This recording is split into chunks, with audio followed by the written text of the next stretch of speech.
Lundi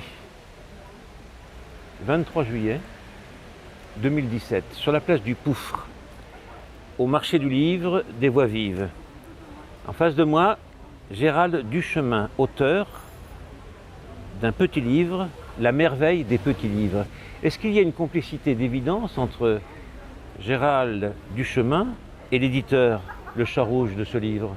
Alors la complicité, elle vient du fait aussi que les éditions Le Chat Rouge ont été créées par Jean-Luc Catanzano et qui lui a développé la maison d'édition aussi par rapport aux auteurs fin de siècle, mais aussi les auteurs vivants. Si bien qu'il y a beaucoup de complicité entre les auteurs vivants et les auteurs morts au Chat Rouge. Les chats, le chat rouge, peut-être un clin d'œil profond avec ce que fut le chat noir et ses auteurs jadis. Oui, d'ailleurs j'ai amené là en fait l'icône du chat noir. Donc ça c'est l'affiche du cabaret Le Chat Noir à Montmartre. Je l'amène d'ailleurs souvent en salon parce que c'était pour annoncer les spectacles. Et un mois après la création du cabaret, ils ont créé la revue littéraire Le Chat Noir. Et c'est dans cette revue où ont débuté Jean Richepin, Verlaine, Mallarmé, etc. Plein d'autres, enfin toute une pléiade d'auteurs. Et je puise dans ce vivier pour nourrir les éditions Le Chat Rouge. Alors, on a préféré le rouge au noir, probablement parce qu'on voulait quand même avoir un nom en propre. Et ensuite, peut-être pour faire revivre ces auteurs-là, leur donner un peu de couleur, c'était pas plus mal. Ensuite, c'est ma couleur préférée. Bon, voilà. Et alors, ce rouge, pourquoi cette couleur préférée? Ça représente quel symbole? Oh, la vie. Le rouge, c'est la vie. Et même quand c'est le sang, si le sang est rouge, c'est qu'on est toujours vivant, ou en tout cas au début. Le rouge, c'est aussi la couleur de la fête. Il y a d'ailleurs, je crois, des tas de livres qui ont été écrits sur le rouge et la symbolique du rouge. C'est aussi la couleur du pouvoir. Car la littérature, c'est le pouvoir. Le vrai pouvoir alors? Le vrai pouvoir, oui. Celui qui est souterrain, celui qui énerve beaucoup de choses. Et notamment des lecteurs et enfin tout un monde, quoi. Voilà. Chat noir, chat rouge, c'est une certaine idée de l'esprit d'insurrection sentimentale et intellectuelle. Tous ces auteurs de la fin 19e, tu pourrais les évoquer dans ton catalogue, ont une dimension libertaire. Oui, mais c'est une dimension libertaire, pas forcément par rapport à ce qu'on entend aujourd'hui, même si effectivement il y avait des libertaires. Par exemple, Jean Richepin avec la chanson des Gueux, puis même toute son œuvre, et puis d'autres étaient foncièrement libertaires, mais d'autres pouvaient être parfaitement réactionnaires. Mais au Chat Noir, justement, il n'y avait pas cette coterie libertaire, réactionnaire, socialiste, communiste. Tout le monde était ensemble. Et alors, et d'un point de vue littéraire, c'est-à-dire dans la revue littéraire, tout le monde était ensemble, mais dans le cabaret Le Chat Noir aussi. C'est-à-dire dans le cabaret tel qu'il fonctionnait, vous pouviez avoir les putes de quartier qui venaient le soir, avec le ministre de l'Éducation qui venait au Chat Noir s'encanailler et se distraire, ou bien les poètes ultra connus, et ceux peu connus ou maudits, c'était tout le monde. Ou les gens du quartier, bien sûr, les gens du quartier qui venaient. Donc c'était pas du tout compartimenté comme aujourd'hui. Et ce que j'aime bien, c'est que justement c'était une tribu qui ne formait pas une tribu. Aujourd'hui, on est un peu compartimenté en tribus. Aujourd'hui, ça serait l'esprit, c'est les chapelles en fait. Voilà. En fait, c'est une chapelle contre l'esprit des chapelles. Voilà. Une église ouverte à tout le monde, à tous les vents. Oui. De l'esprit, de l'intelligence et du talent. Voilà. Tout le monde pouvait être publié au Chat Noir à partir du moment où vous aviez de l'esprit. Si vous avez de l'esprit, alors ça vaut le coup. Peu importe ce que vous écrivez, peu importe quel est votre bord politique, vous pouvez venir, vous pouvez dessiner, vous pouvez chanter. Bon, pour le coup, cabaret, quoi, voilà. Alors, il y a la couleur, le rouge, le noir, et il y a le chat. La symbolique du chat. C'est le totem. Le chat, bien sûr, dans le cliché, c'est un être mystérieux, etc. Mais par rapport au Chat Noir, c'est quand même quelque chose qui me tient à cœur parce qu'on a publié par exemple ce volume d'Edgar Allan Poe. Alors moi je me suis amusé parce que je me suis dit le chat noir au chat rouge, c'est déjà, ça fait presque une affiche. J'ai d'ailleurs écrit une postface sur le mythe du chat noir en remontant en fait depuis les Égyptiens jusqu'à nos jours, puisque la déesse Bastet égyptienne c'était une femme noire à tête de chat, noire donc, et qui était adulée. Et ensuite, parce que Charles Baudelaire a traduit Edgar Allan Poe pendant 15 ans avant qu'il devienne le poète des Fleurs du Mal, parce qu'il s'est amouraché d'un conte Le Chat Noir, que son éditeur lui avait dit de lire. C'était bien sûr traduit par quelqu'un d'autre. Et il l'a lu, il l'a appris par cœur et il le racontait dans les cabarets. Et suite à ça, il a travaillé comme un fou à la traduction d'Edgar Allan Poe. Et ensuite, les poètes du Chat Noir, ou plutôt avant que ça s'appelle le Chat Noir, ils ont pris l'emblème du Chat Noir parce que c'était l'emblème des vaincus. C'est l'emblème de ceux qui vont perdre. Et c'était une revanche parce que si vous mettez l'emblème des vaincus, quelque part, vous gagnez la partie.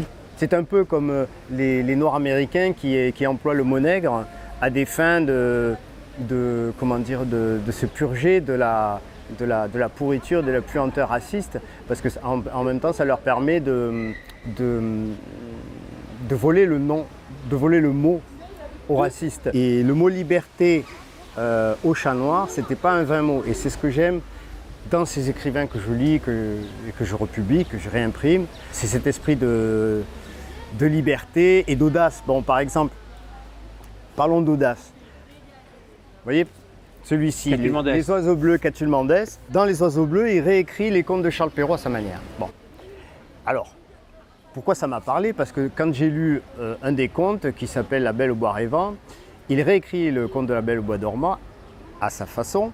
Et donc la princesse est réveillée effectivement au bout de 100 ans, mais quand elle voit le prince, en fait, elle est tellement déçue qu'elle lui tourne le dos et se rendort. Mais avant de se rendormir, elle lui explique, c'est un peu peau de vache, hein, puisqu'elle dort depuis 100 ans. Elle rêve depuis 100 ans. Et dans ses rêves, eh bien, le prince était plus beau, il était plus riche, et qu'elle ne voit pas pourquoi c'est important, qu'elle la déranger. Pour ça, au bout de 100 ans, non, elle lui tourne le dos et se rendort. Voilà, et quand j'ai lu ça, je me suis dit, mais ça me parle, ça c'est quelque chose d'aujourd'hui. Parce que après avoir lu ça, vous relisez le conte de Charles Perrault et vous vous dites, mais finalement dans le conte de Charles Perrault, la princesse, elle dit oui avant de le voir, elle dit oui même avant de se réveiller.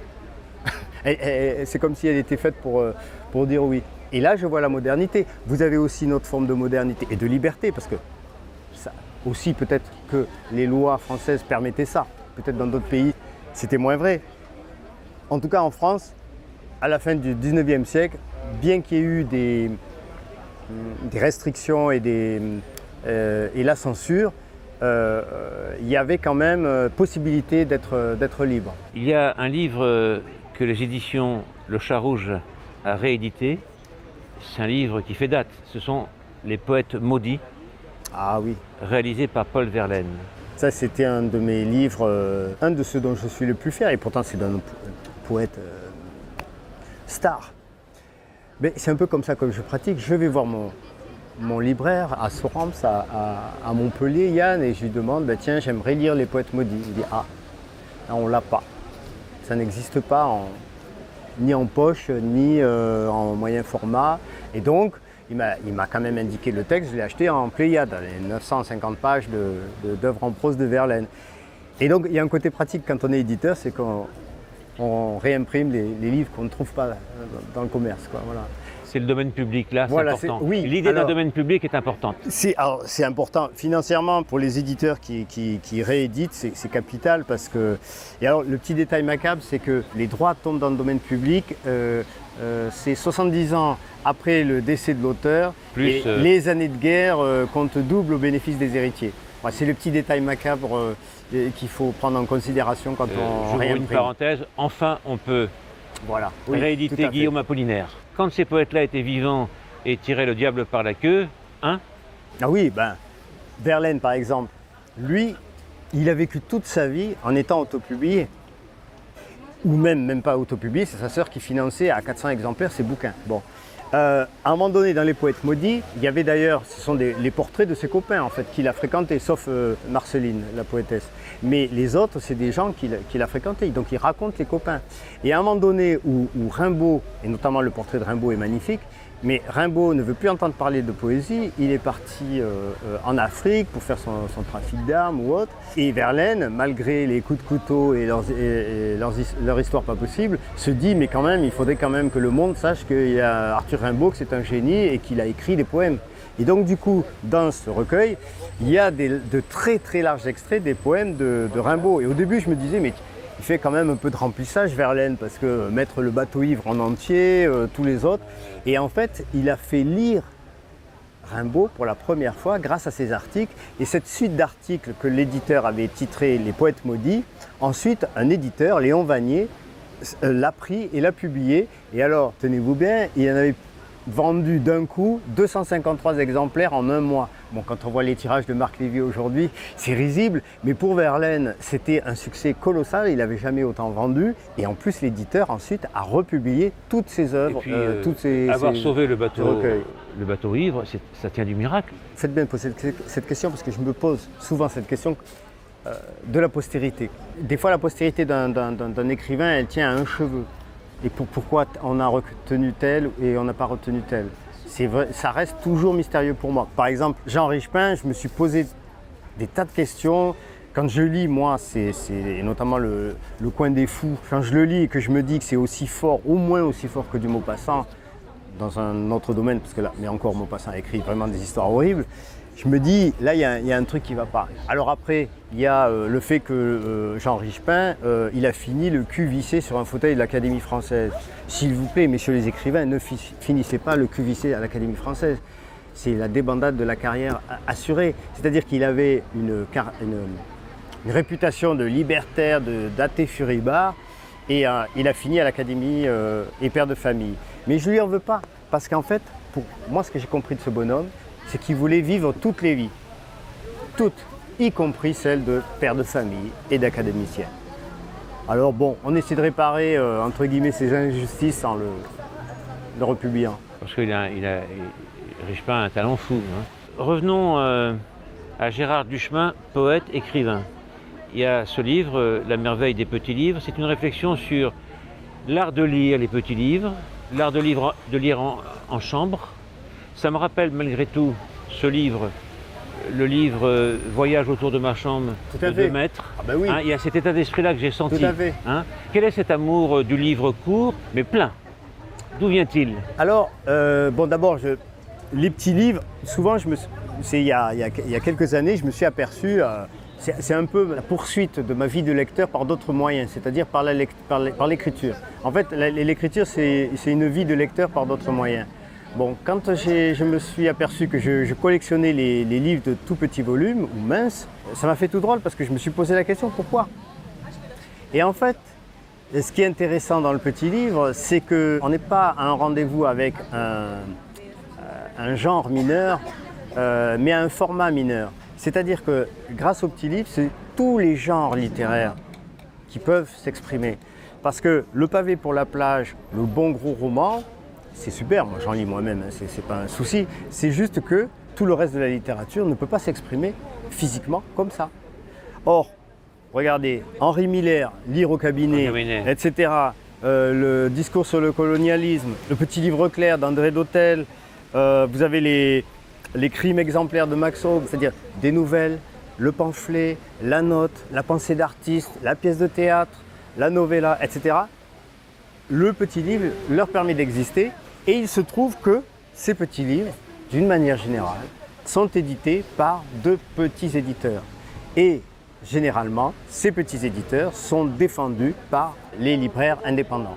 Et en fait, ça forme toute une chaîne humaine de commerce, mais d'abord une chaîne humaine d'entraide entre gens qui aiment passionnément la littérature. Et quand on aime la littérature, on ne peut pas aimer que le roman, même si j'adore le roman et même si j'en écris, c'est pas un problème. Hein.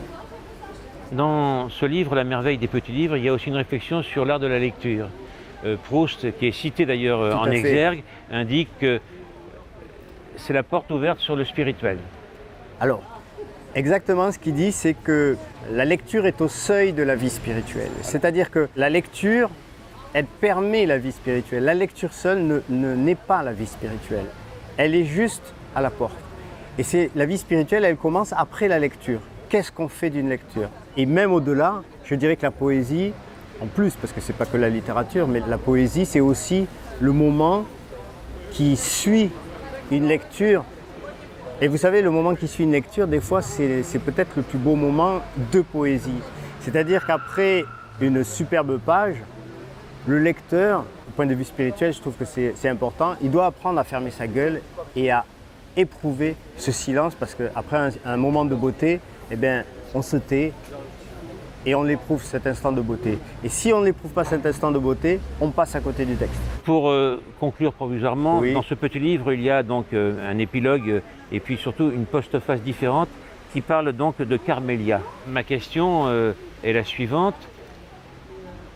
Un jeune écrivain, premier livre, ses espoirs, ses fantasmes, et puis la comédie humaine autour de l'écrivain dans la société. Mais je pourrais écrire tout un livre, mais peut-être que je l'écrirai d'ailleurs, hein, parce que c'était une aventure incroyable, parce que Carmélia a failli être publié par les éditions Grasset, puis après par les éditions Flammarion. Bon, ça a capoté parce que même si les premiers lecteurs étaient enthousiastes, les lecteurs suivants avaient trouvé, parce que c'est une décision collégiale, hein, un contrat chez un gros éditeur, en fait il y a une dizaine de lecteurs il faut qu'ils soient d'accord pour, ou au moins en majorité, pour que le livre soit publié chez Gallimard ou Grasset.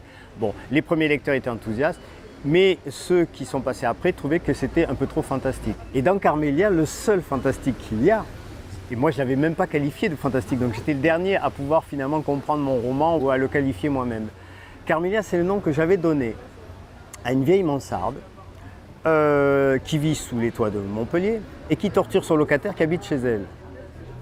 En fait, elle aime un peu trop son locataire. Elle veut un peu trop le garder entre ses quatre murs. Elle comprend absolument pas pourquoi il veut aller à droite et à gauche alors qu'il y a tout ce qu'il faut chez elle. Et en fait, je la fais vivre, c'est pas un fantôme. Donc c'est une histoire de maison hantée sans fantôme. En fait, c'est le lieu que je fais vivre par la parole qui émerge dès le prologue. En fait, il n'y a pas de secret sur qui parle. Elle dit d'emblée, au bout de 15 lignes, qui elle est et ce qui va se passer. Et voilà. Et ensuite, il s'est trouvé que Jean-Luc Catanzano a pris ce bouquin et voulait le publier parce qu'il trouvait que c'était un bouquin qui avait de la valeur. Moi, je l'ai suivi un peu réticent. Et puis, il s'est trouvé que le livre a beaucoup plu à la Comédie du Livre en 2002 et on n'a pas arrêté d'en vendre dans les salons. Et l'aventure a continué par la suite parce que moi, j'ai voulu développer la maison d'édition vraiment en tant que maison d'édition, mais par le biais d'auteurs. J'avais commencé d'ailleurs par Jean Lorrain et Edgar Allan Poe. Voilà. Donc, bonne vie et longue vie au Chat Rouge. Ah ben merci. Hein Merci.